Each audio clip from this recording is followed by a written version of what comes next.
성경의 숲을 걷다 오늘은 열왕기상 10장입니다. 솔로몬의 탁월한 지혜와 통치, 그의 번영은 해상 무역을 통해 먼 나라에까지 알려지게 되었습니다. 그래서 사람들은 하나님께서 솔로몬의 마음에 주신 지혜를 들으며 그의 얼굴을 보기 위해서 예물을 가지고 찾아온 일이 있었는데요. 솔로몬 통치 기간 중에 있었던 가장 큰 규모로 방문했던 사람은 오늘 열왕기상 10장에 나오는 스바의 여왕의 방문이었습니다. 스바라는 지역은 아라비아 반도 남서쪽에 위치한 현재 예멘 지역으로 이렇게 보고 있는데요. 이 스바 여왕은 총명하고 아리따운 발키스라는 인물로 전해주고 있습니다. 이 스바 여왕은 솔로몬의 소문을 듣고 약 2400km를 달려왔어요. 아마도 미래의 무역 사업을 개척하고 싶었을 것이지만 그러나 주된 목적은 지혜로운 솔로몬의 명성을 검증하는 일이었습니다. 스바 여왕은 실망하지 않았습니다.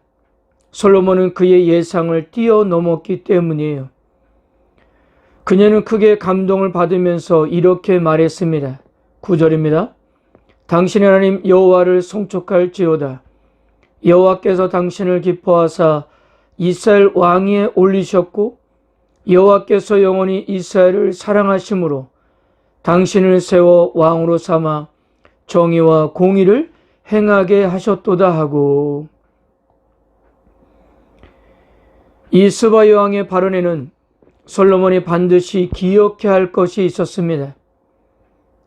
그녀는 솔로몬이 왕이 될 수 있었던 것은 하나님께서 하신 일이라는 것과 그리고 솔로몬을 이스라엘 왕으로 세우신 목적은 바로 공평과 정의로 백성들을 다스리게 하기 위해서라는 이 사실을 말했던 겁니다. 그래서 솔로몬은 하나님께서 주신 지혜로 하나님과의 관계도 백성들도 공평과 정의로 다스려야 했던 거예요. 그런데 이제부터 보겠지만 솔로몬은 하나님과의 관계나 백성들에게 상관없이 자신만을 위한 부와 영광을 위해서 지혜를 사용했던 것입니다. 스바 여왕은 솔로몬에게 자신이 준비한 예물을 드렸고요. 솔로몬도 스바 여왕이 요구하는 것을 주고 여왕은 고국으로 돌아갔습니다. 시간이 흐르면서 이 이야기에 대한 다양한 해석이 유대인과 에도피아인과 또한 기독교인 사이에 생겼습니다.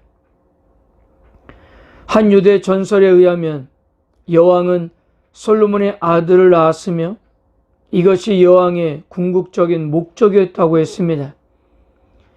에도피아의 인해 전통에서도 아비시니아의 왕가의 혈통은 솔로몬의 후손과 스바의 여왕에 의해 세워졌다고 이렇게 주장합니다. 이 주장은 유대 전통과도 유사점이 있습니다. 물론 이러한 전통 중 어느 것도 역사적 근거와 성경의 증거로도 증명할 수는 없습니다. 그런데 신약 마태복음 12장 24절을 보면 예수님은 하나님의 말씀을 듣기 위해서 기꺼이 노력해야 한다는 예로 이 스바 여왕의 예를 들었습니다. 여왕은 솔로몬에게 질문하기 위해서 2400km를 달려왔지만 예수님의 청중들은 하나님의 아들이 직접 하는 말도 듣지 않았기 때문이에요. 14절부터는 솔로몬의 최고의 전성기 때의 모습을 그리고 있는데요.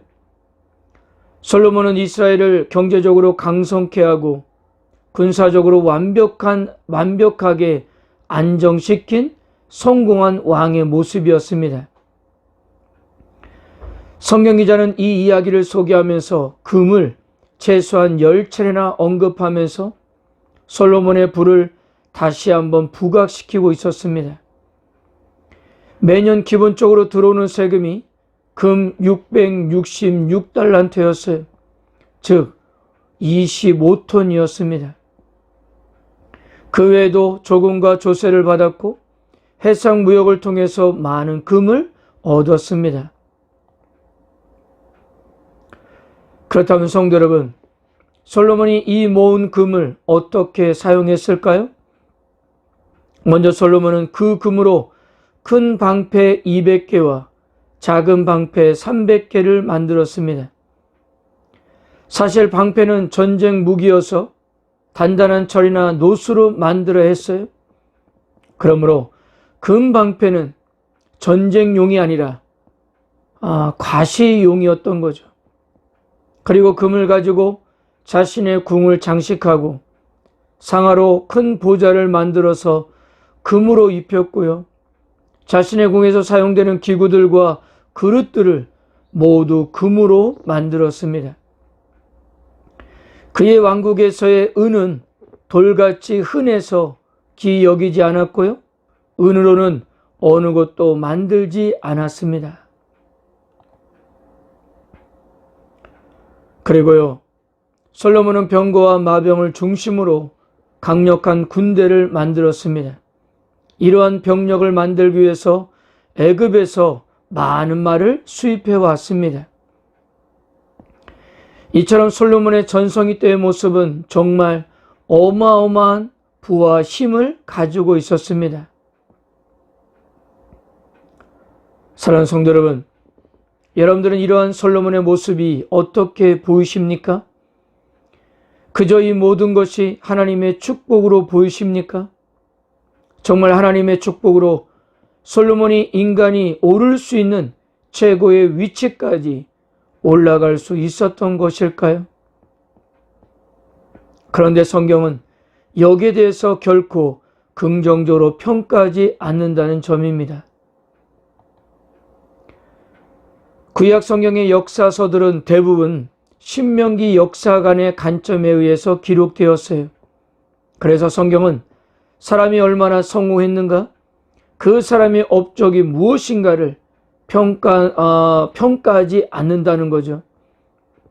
오로지 하나님의 말씀을 얼마나 잘 순종하고 따르는가를 놓고 평가를 했다는 거예요.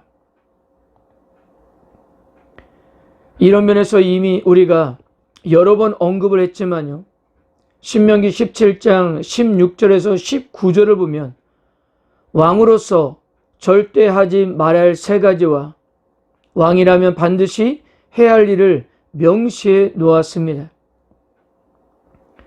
절대 하지 말아야 할 것은 첫째, 병마를 많이 두지 말라. 둘째, 안위를 많이 두지 말고, 셋째, 은금을 많이 쌓아두지 말라고 했어요. 반드시 해야 할 일은요, 율법서를 복사해서 평생에 옆에 두고 읽고 지켜 행하라고 했습니다. 이렇게 놓고 보면 왕으로 절대 하지 말아야 할 세 가지를 솔로몬은 하나도 지키지 않았던 것입니다. 자신의 명예와 부를 쌓는 일이라면 하나님의 말씀은 그리 중요한 것이 아니었던 거예요. 그러니 그가 율법을 평생 읽고 지킨다는 것은 어려웠을 거예요. 그래서 다음 장인 열왕기상 11장에 가면 결국 솔로몬은 하나님을 완전히 떠나게 됩니다. 이렇게 놓고 볼 때 솔로몬이 실패하게 된 것은 그에게 주어진 부와 명예 때문이 아니라 하나님의 말씀을 옆에 두고 읽고 하나님을 경외하기를 배우는데 최선을 다하지 않았기 때문인 것입니다. 그러므로 사랑하는 성도 여러분, 저는 여기서 큰 깨달음을 얻었습니다. 성도 여러분, 우리들도 바라고 소원하는 것은 그래도 좀 더 잘 살고 평안히 누리는 것이 아닙니까? 성경에서는 계속적으로 잘못된 길이라고 하고 있는데 우리들도 솔로몬과 같이 한번 되어보고 싶은 것이 소원이에요. 솔로몬과 같이 우리들도 한번 황금빛 얼굴이 되고 싶었던 겁니다. 그런데요, 하나님께서 바라시는 모습은 하나님과 깊은 교제로 인해 광채가 났던 모세의 얼굴이 아닐까 합니다. 모세는 하나님을 만나서 교제하는 것이 그에게는 그 무엇보다도 기쁨이었고, 그래서 늘 하나님을 가까이 함으로 그의 얼굴에서는 빛이 났던 것입니다. 사랑하는 성도 여러분, 세상에서는 사람들의 시선을 사로잡을 정도로 성공한 인생들이 참으로 많지만, 그런데요, 대부분 하나님께는 얼굴을 둘 수 없는 실패한 인생들이라는 겁니다. 여러분들 하나님 앞에 어떤 모습으로 서 있기를 원하십니까? 오늘도 하나님께서 모든 것을 허락하신 줄을 알고 감사하며 일용할 양식도 자족할 수 있는 신앙으로 세상적인 욕망과 탐심보다도 하나님의 신실하심과 통치하심을 찾고 구하는 자들이 되시기를 바랍니다.